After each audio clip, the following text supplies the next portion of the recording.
नमस्कार, मैं हूं पूनम शरान और आप देख रहे हैं अंडरस्टैंडिंग मोहम्मद का चैप्टर नंबर 3। तो अंडरस्टैंडिंग मोहम्मद का चैप्टर नंबर 3 है मोहम्मद के उन्मादी अनुभव।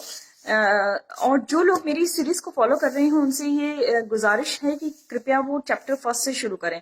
और उसके अलावा जो इस किताब को स्वयं पढ़ना चाहते हैं और सिर्फ इसका एक बुक रिव्यू चाहते हैं, वो अंडरस्टैंडिंग मोहम्मद बाय अली सिन्हा नाम से मैंने एक वीडियो बनाई है, उसको देखें। और जो चैप्टर वाइज इसे फॉलो करना चाहते हैं ताकि उनका समय बचे और उन्हें पूरी किताब को ना पढ़ना पड़े, तो वो मेरी सीरीज को फॉलो कर सकते हैं। तो हम हैं मोहम्मद के उन्मादी अनुभव पर। तो देखिए, मोहम्मद के उन्मादी अनुभव में सबसे ज्यादा बात ये आती है कि मोहम्मद के उन्मादी अनुभव यानी कि उसके ऐसे एक्सपीरियंसेस जिसको मुसलमान आध्यात्मिक चमत्कारों के रूप में देखते हैं। तो पहला उसका अनुभव ये रहा कि वो एक गुफा में महीनों तक पड़ा रहता था, खाना पीना लेकर खदीजा के पास से, और उसे लगा कि उसका हाथ मरोड़ दिया गया है, भींच दिया गया है, और जिब्राइल नाम के फरिश्ते ने उससे अल्लाह का पैगाम कुरान कहने के लिए कहा है। अब खदीजा के पास वो जाता है और कहता है कि मैं पागल हो रहा हूँ, मुझे ऐसे विचित्र अनुभव हो रहे हैं। खदीजा जो एक एंटी नार्सिस्ट थी और मोहम्मद खुद नार्सिस्ट था, उसने इन्वर्टेड नार्सिस्ट बीमारी से पीड़ित खदीजा एक पैरासाइट थी, एक परजीवी थी, जो इस बात को बर्दाश्त ही नहीं कर सकी कि उसका पति पागल हो रहा है। तो उसने ये कहा कि नहीं नहीं, तुम्हें तो शैतान ने नहीं जकड़ा है, तुम पागल नहीं हो रहे हो, बल्कि ये अनुभव तो फरिश्तों ने दिया है, तुम्हें पैगंबर चुना गया है। अब ये जो आप सोचोगे कि ऐसे ही ये क्यों कह दिया जाता है, क्योंकि जो पैगंबर है, ईश्वर का संदेश वाहक होना या कोई आध्यात्मिक गुरु होना, ये उस वक्त के समाज का हिस्सा थे। वहां पर और भी लोग थे जो पैगंबरी का दावा कर रहे थे। ये समाज जो है ईसा और मूसा से निकला था। ईसा मतलब ईसाई धर्म। ईसाई धर्म को मानने वाले ईसाइयों का जो ईश्वर है वो यहोवा है, और ईसाई धर्म को मानने वाले मानते हैं कि ईसा मसीह जो है ईश्वर के पुत्र हैं। अब यहूदी धर्म को मानने वाले मानते हैं कि मूसा जो है ईश्वर के संदेशवाहक हैं। तो जो इस्लाम है ये इन्हीं की खिचड़ी से बना है, और भी बहुत सारे पैगंबर उस टाइम होते थे। तो जिन, फरिश्ते, शैतान और पैगंबर, ये जो है वहां की साइकोलॉजी में उस वक्त था। और ये जो धर्म जब शुरू हुआ, माफ कीजिएगा, ये मजहब जब शुरू हुआ, तब इस बात को लेकर वहां के समाज में एक बहस थी कि ईश्वर एक है या ईश्वर अनेक है। तो मक्का एक ऐसी जगह थी जहां पर 360 देवी देवताओं की मूर्तियां थी, और वहां पर एक पेगन रिलीजन था। पेगन वो रिलीजन है जो पूरी दुनिया में था, जो सनातन धर्म के आप नजदीक समझ सकते हैं। क्यों? क्योंकि वो लोग ईश्वर को देवी और देवता दोनों के रूप में, मूर्ति के रूप में पूजन करते थे। मूर्ति पूजक थे वो, और वो प्रकृति को भी पूजते थे, यानी कि पेड़ पौधे और पशु पक्षियों को भी पवित्र मान के उनकी पूजा अर्चना करते थे। अब आप इसे सनातन के नजदीक इसलिए मानेंगे क्योंकि हम भी पीपल के वृक्ष की, तुलसी के पौधे की पूजन करते हैं, गाय को माता मानते हैं, और गोवर्धन के जो पर्वत है उसकी भी पूजा करते हैं, और देवी की भी मूर्तियां बनती हैं और देवताओं की भी। तो इसी तरह का कल्चर वहां पे था। एक तरफ मक्का में ये कल्चर था, और दूसरी तरफ ईसा और मूसा के पैगाम यहूदी और ईसाइयों की तरफ से आ रहे थे। तो उनके बीच में एक नार्सिस्टिक व्यक्ति ये फंसा हुआ था, जिसके दिमाग ने ये चीजें गढ़ना शुरू की। ये चीजें आपको बताने के लिए हैं। अब जो खदीजा है वो अपने पति को वर्का के पास लेके जाती है। वर्का उसका चचेरा भाई होता है। अब वर्का कहता है कि अरे ये तो जिब्राइल ने इसको संदेश दिया है। वर्का की बाद में मृत्यु हो जाती है, तो एक मरे हुए व्यक्ति की गवाही कौन देगा? तो ये मोहम्मद का जो दावा है कि वर्का ने उसे पहचान लिया था, ये भी बकवास है। अब क्या है कि मोहम्मद कहता है कि सुलेमान ने कहा है कि तुम बहुत ही अच्छा राज्य पाओ, बहुत ही शक्तिशाली राज्य पाओ, बाइबल के पैगंबर ने कहा है। तो मोहम्मद ने जो कच्ची पक्की कहानियां मेकाज नाम के मेले से सुनी थी, और तो उसे पता ही नहीं था कि जो सुलेमान है वो किंग सुलेमान है, वो राजा है, कोई पैगंबर नहीं। और जो किंग सुलेमान है उसके बारे में प्रचलित है कि उसने दान दे दी थी अपनी भूमि, तो वो दान के कारण प्रचलित है। और ये मोहम्मद उसको एक पैगंबर मानकर कह रहा है कि उसने कहा है कि उसे ज्यादा ताकत दी जाए। तो देखिए जो ये सारी चीजें हैं इसने इसी तरह से गढ़ी हैं। अब उसका जो दूसरा दावा है, उसके कई सारे दावे हैं। इसका एक दावा है मेराज यानी कि जन्नत की सैर पर जाने का। अब ये एक रात सोया होता है तो इसे लगता है कि जिब्राइल आता है और इसे जबरदस्ती उठाता है और फिर इसे एक ऐसे जानवर पर बिठाता है जो आधा गधा है, आधा खच्चर है और जिसके बहुत सारे पंख हैं। और इस जानवर का नाम इसने बुराक बताया है। और ये वो जो बुराक है इसे बिठाकर खुश नहीं था, तो जिब्राइल उसे झिड़कता है कि तुम्हें पता नहीं है ये अल्लाह के पैगंबर है। तो ये बुराक पे बैठ जाता है और उसके बाद ये जिब्राइल के साथ 7 आसमानों की सैर पर निकल जाता है। रास्ते में यरूशलेम का मंदिर देखता है, ऊंटों को देखता है और 7 आसमानों पे जाके इसे जन्नत और दोजख भी दिखाई देते हैं। और जन्नत के भी इसमें स्टेजेस बताए गए हैं कि जन्नत 1 में उसने ये देखा, 2 में उसने ये देखा, वो देखा।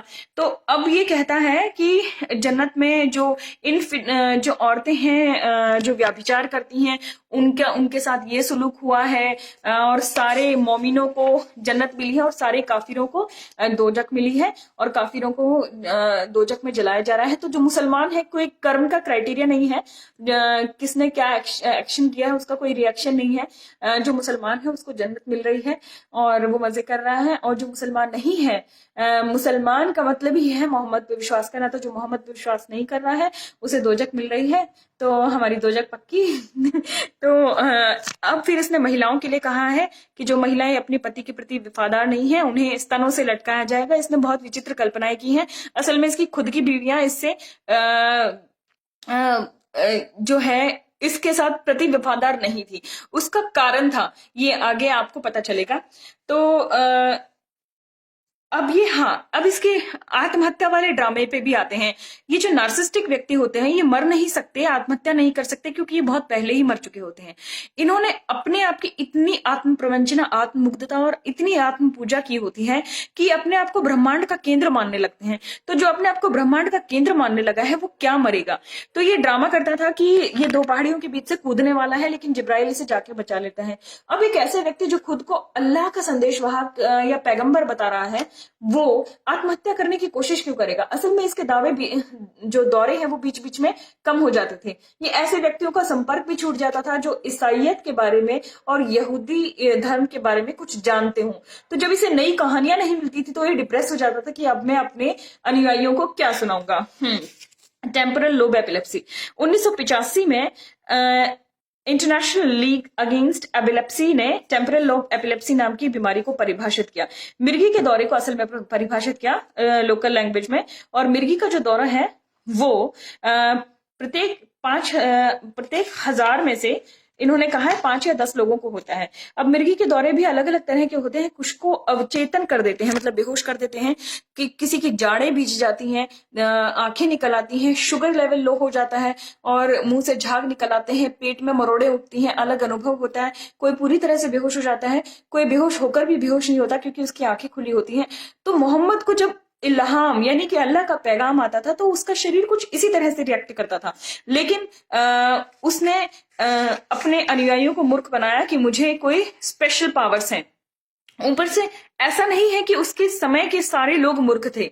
जब उसने ये फर्जी दावा किया उससे पहले भी लोग कहते थे कि इसे दौरे पड़ रहे हैं और ये पागल है। लेकिन उसने फिर तलवार के दम पर वहां पर केंद्रीय सत्ता ना होने की वजह से और धोखे, झूठ, प्रपंच से लोगों को जबरदस्ती मुसलमान बनाए हैं। प्रेम मोहब्बत से तो मक्का में 10 वर्षों में 150 से भी कम उसके अनुयायी बने थे। उसमें से अधिकतर खदीजा के बिजनेस से इंप्रेस होकर शामिल होने वाले थे या फिर वो लोग थे जो खदीजा के व्यापार में गुलाम या नौकर का काम कर रहे थे। तो देखिए इस पर कोई विश्वास करता नहीं था, लेकिन इसने जबरदस्ती फिर उन लोगों को अपने ऊपर विश्वास भी नहीं कह सकते दिलाया, अपना गुलाम बना लिया। इस्लाम का मतलब होता है मोहम्मद की गुलामी करते जाना और आज भी लोग इसकी गुलामी कर रहे हैं। मोहम्मद सोचता था वह पागल हो रहा है, लेकिन खदीजा ही उसके पागलपन को पैगंबरी का संकेत बताती थी। अगर ये खदीजा ना होती तो इतना स्यापा होता ही नहीं। जमीन को बिछाया। अब मोहम्मद ने इतनी अनसाइंटिफिक बातें लिखी हैं कुरान में कि जैसे जमीन को बिछाया, जमीन को फैलाया, सूरज जो है कीचड़ में गिर गया, मैंने जमीन के कोनों को लपेट दिया। और ये सब पढ़ने के बावजूद लोग आज तक इस पर विश्वास करते हैं। और कुछ लोग ऐसा है जो विश्वास नहीं करते, लेकिन उन्हें अब तक इस्लाम छोड़ने से मौत का डर है। अब मिराज के सफर के बारे में बात बताते हैं।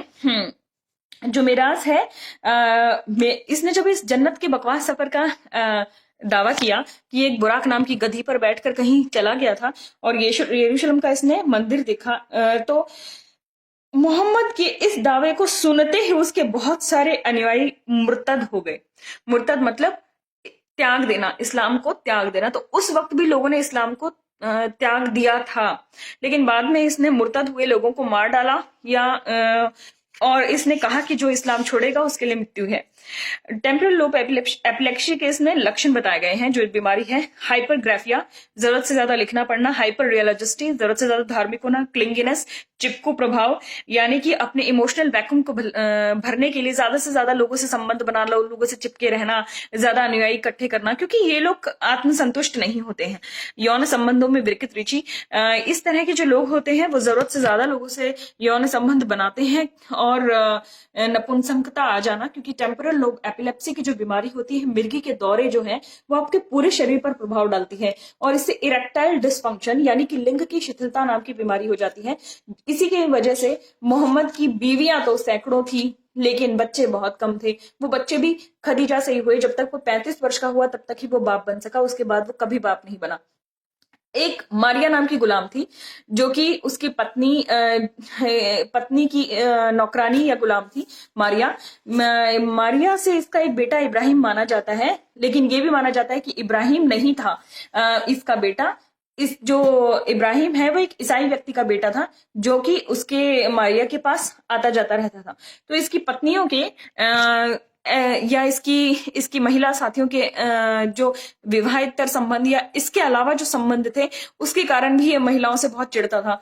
इसने जबरदस्ती औरतों को अपने घर में भरा हुआ था जो इसकी बेटी या पोती की उम्र की थी। तो वो महिलाएं कैसे एक ऐसे व्यक्ति जो कि यौन संबंधों को पूरा करने में भी सक्षम नहीं है, उसके साथ कैसे खुश रह सकती हैं। तो इसलिए इसने ऐसी घटनाओं को रोकने के लिए अपनी पत्नियों को पूरी तरह से ढकने का आदेश दिया। और मुसलमान आज तक इसकी नकल करते हुए महिलाओं को पूरी तरह से ढका हुआ देखना चाहते हैं, बुरके में देखना चाहते हैं। जन्नत का सफर हो गया, ये लिखे लक्षण।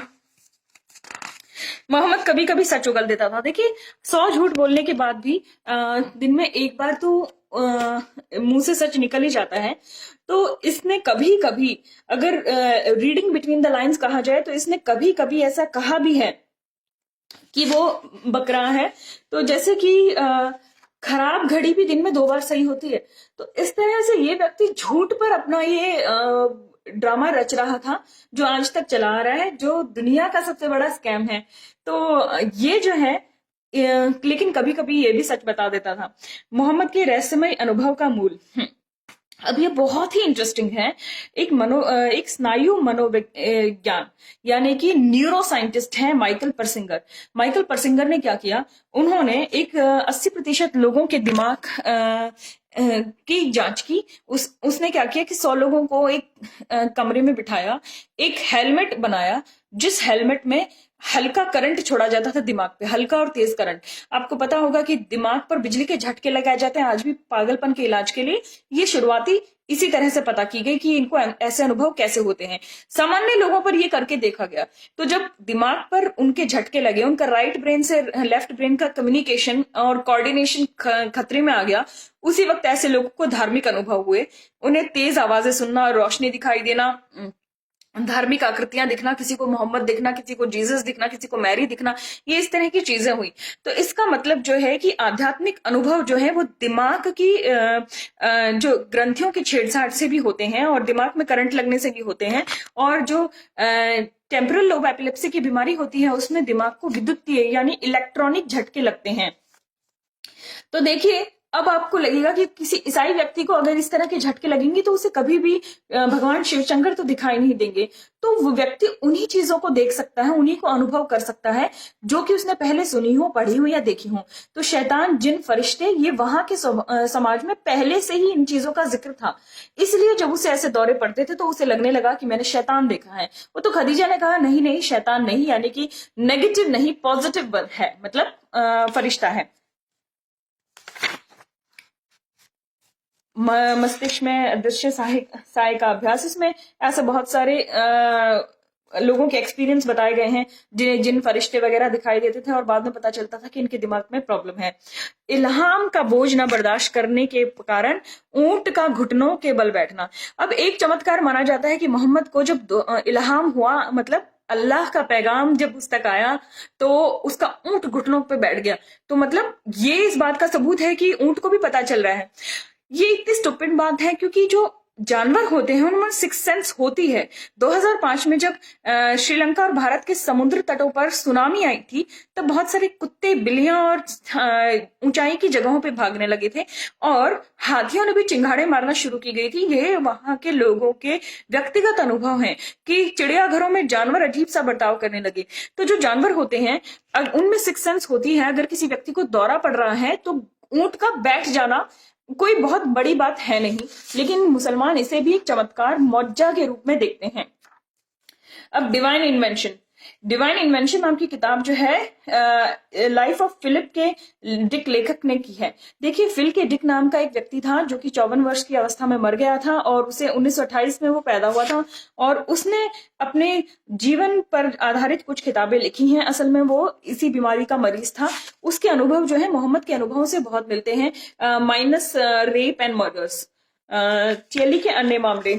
अब जो देखिए तारे जमीन पर, इस पिक्चर का नाम मैं इसलिए ले रही हूं क्योंकि डिसलेक्सिया नाम की एक विचित्र बीमारी से एक बच्चा पीड़ित था जिसे अक्षरों में भेद करना नहीं आता था।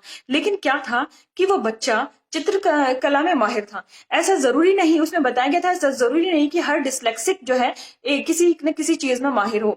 लेकिन ये बात टेम्परल लोब एपिलेप्सी से पीड़ित यानी मिर्गी के दौरों से पीड़ित व्यक्तियों के बारे में भी सच है। जरूरी नहीं है कि सभी मिर्गी के मरीज बहुत ही विलक्षण प्रतिभा के धनी हों, लेकिन इस किताब में ऐसे लोगों का जिक्र किया गया है जो इस बीमारी से पीड़ित होते हुए भी बहुत ही इतिहास में फेमस हुए हैं। अब इसमें से जो ये मोहम्मद है उसको निकाल देना चाहिए क्योंकि ये कोई प्रतिभा नहीं है कि आप मास मर्डर और रेप करो और जो आपकी बात ना माने उसे मार डालो और ये बेवकूफी सालों साल फैलाते जाओ।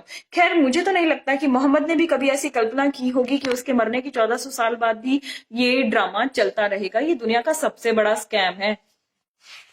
अब इसमें जो लोग पॉपुलर है उनका जिक्र किया गया है, जैसे कि अगाथा क्रिस्टी। आपने अगाथा क्रिस्टी का नाम सुना होगा। कॉलेज के टाइम में हर कोई ना कोई इसका नॉवेल्स जरूर पढ़ता है। ये जासूसी उपन्यासकार है अगाथा क्रिस्टी। इसके अलावा चार्ल्स डिकेंस भी एक अंग्रेजी उपन्यासकार हैं जिन्होंने ऑलिवर ट्विस्ट और क्रिसमस कैरल नाम के उपन्यास लिखे हैं। और इसमें बहुत अल्फ्रेड नोबल जो है वो रसायन शास्त्री हैं, उद्योगपति हैं। इन्होंने डायनामाइट का आविष्कार किया। इन्हीं के नाम पर नोबेल पुरस्कार दिए जाते हैं। तो ये कुछ वो फेमस लोग थे जो कि इस बीमारी से पीड़ित होते हुए विलक्षण प्रतिभा के धनी हुए। इसमें वीएस रामचंद्रन का नाम है, एक इंडियन व्यक्ति हैं जो कैलिफोर्निया के सैन डिएगो यूनिवर्सिटी में मनोविज्ञान विभाग के प्रोफेसर हैं और इस चीज पर टेम्पोरल लोब एपिलेप्सी में उन्होंने रिसर्च किया। आपको पता है कि बड़ी बड़ी यूनिवर्सिटीज में इस तरह के रिसर्च होते रहते हैं। तो हमारे एक भारतीय वीएस रामचंद्रन ने भी ऐसे रिसर्च किए हैं। तो उन्होंने अपना सब्जेक्ट लिया जॉन शेरन नाम के एक व्यक्ति को। जॉन शेरन सीनियर, उसके पिता भी इस रिसर्च में हिस्सा रहे। तो जॉन शेरन जो था उसको टेम्पोरल लोब एपिलेप्सी की बीमारी थी। उसके अनुभव कैसे थे अगर आप देखोगे तो बिल्कुल ऐसा लगता है जैसे मोहम्मद के ही अनुभव हों। वो पैरालॉगिक, वो बिल्कुल भी रिलीजियस नहीं था, लेकिन वो अचानक कहने लग जाता था कि वो गॉड है या गॉड का मैसेंजर है। और इसी तरह की उसके बारे में ये है कि उसके अनुभवों को अगर आप पढ़ें तो आपको पता चलेगा कि इस बात में संदेह की कतई गुंजाइश नहीं है कि मोहम्मद एक नॉर्मल व्यक्ति नहीं था, अगर वो वाकई में था। लेकिन इस बात में भी संदेह है कि एक इतना गहन अध्ययन, इतना चिंतन बिल्कुल किसी ने सोच लिया हो, क्योंकि उसके बारे में बहुत सारी कुरान, हदीसें, बहुत सारी बातें हैं। तो अगर कोई ऐसा व्यक्ति था भी तो वो नॉर्मल बिल्कुल नहीं था। वो फिजिकल, इमोशनली, मेंटली डिस्टर्ब था। He was suffering from many diseases including temporal lobe epilepsy, including narcissistic personality disorder, erectile dysfunction and another is obsessive compulsive disorder. तभी वो बार बार हाथ धोता था, खुद को साफ रखने के लिए पागल रहता था। और आगे भी उसकी और बीमारियां इसमें पता चलेंगी। तो इसके बाद है कामुकता, धार्मिक अनुभव और टेम्पोरल लोब हाइपर एक्टिवेशन। अब इसमें कहा गया है कि टेम्पोरल लोब एपिलेप्सी या नार्सिसिज्म से पीड़ित व्यक्ति जो है वो अति कामुक भी हो जाते हैं, लेकिन इरेक्टाइल डिसफंक्शन की वजह से उनमें कामुकता ज्यादा होती है, लेकिन काम क्षमता बिल्कुल शून्य हो जाती है। अब मोहम्मद जो है वो भी इसी तरह का व्यक्ति था। अब एक अनुसंधान से निष्कर्ष निकलता है कि अच्छा, इसमें मोहम्मद ने ये तक कहा है कि अल्लाह ने जिब्राइल को उसके पास भेजा और उसे एक गोश्त का कटोरा दिया जिब्राइल ने, जिसे खाकर उसमें 40 आदमियों जितनी यौन क्षमता आ गई। अरब और मुसलमान मुल्कों में भी आज तक मर्दानगी का जो जजमेंट है वो आदमी की यौन क्षमता, सेक्सुअल पावर से ही रखी जाती है, से ही सोची जाती है। तो अल्लाह को मोहम्मद की पर्सनल सेक्सुअल प्रॉब्लम की ऐसी क्या चिंता थी कि वे जिब्राइल को एक गोश्त का कटोरा लेके भेजेगा? और ऐसा कौन से जानवर का गोश्त है जिसे खाने से एक आदमी 40 आदमियों जितना सेक्स कर सकता है? तो ये बिल्कुल बकवास है कि उसके दिमाग में सेक्स चल रहा था, लेकिन वो सेक्स कर नहीं पा रहा था। अब यहाँ पर कुछ हदीसों का जिक्र है जिसमें आयशा कहती है कि मोहम्मद जैसा आत्म संयम, मतलब मोहम्मद जैसे हाई कैरेक्टर किसी का नहीं हो सकता कि वो अपनी पत्नियों को केवल छूते और चूमते हैं, बल्कि उनके साथ संभोग नहीं करते। आयशा एक बच्ची थी, she was a child, right? So she could not understand that he wanted to do sex but he couldn't do it because of his incapabilities. तो यहाँ पर ये जो बातें हैं ये बताई गई हैं। अब मारिया की और सफवान की प्रेम कथा भी बताई गई है। मारिया मोहम्मद की जो पत्नी थी उसकी नौकरानी या गुलाम थी। मारिया से मोहम्मद का बेटा इब्राहिम हुआ माना जाता है, जो कि बचपन में ही मर गया। लेकिन ये बिल्कुल झूठी बात है, क्योंकि सफवान नाम के एक व्यक्ति से इस मारिया का अफेयर चल रहा था और सफवान का ही वो बेटा हो सकता है। जब आयशा को उसने कहा कि देखो मेरा बेटा हुआ है, मोहम्मद की किसी भी युवा पत्नी को कोई बच्चा नहीं था मोहम्मद से, तब आयशा ने कहा कि मुझे तो नहीं लगता तुम्हारा है। तब उसने कहा देखो इसके गाल भरे हुए फूले हुए हैं। तो आयशा ने कहा सभी बच्चों के गाल भरे और फूले ही लगते हैं। तो यानी कि उस आयशा को भी पता चल गया था कि ये कुछ कर नहीं सकता। तो जब वो बड़ी होने लगी तब उसे भी समझ में आ गया था कि he is incapable, so he can not be a father. तो जीवन के 10 शेष वर्षों में मोहम्मद ने 20 बीवियां रखी, जिससे उसे कोई बच्चा नहीं हुआ। इस बीमारी से पीड़ित व्यक्तियों में यौन इच्छा बहुत तीव्र होती है, लेकिन उनका लिंग शिथिल होता है। एक हदीस बताती है कि मोहम्मद अपनी बीवियों के साथ संभोग नहीं कर सकता था। अच्छा, अब यहाँ पे एक जोनैया नाम की लड़की का किस्सा आता है, जो कि जॉन कस्बे की थी। अब जोनैया नाम की जो बच्ची थी, वो बच्ची के साथ एक आया थी जब इसने बहुत सारे कबीलों पर इसने अधिकार जमाया। देखिए कोई केंद्र सत्ता नहीं थी, ऐसा नहीं था कि एक बहुत बड़ा शहर है और इसने उसे लूट लिया। वो छोटे छोटे कबीलों में रहने वाले लोग थे और इसने लुटेरों को अपने साथ शामिल किया और फिर उन्हें ये अपने पागलपन में शामिल किया और उन्हें इनाम का और लालच दिया, और औरतें और बच्चे और जो इस तरह को लूट के माल में जो हिस्सा था, कुरान में पूरा एक चैप्टर है लूट का माल बांटने के लिए। तो इस वजह से लोग इसके फॉलोवर हुए। तो अब ये जो जोनैया नाम की बच्ची थी, इस मोहम्मद ने इसको कहा कि तुम मुझे अपने आप को हिब्बा कर दो। हिब्बा मतलब गिफ्ट में दे दो। तो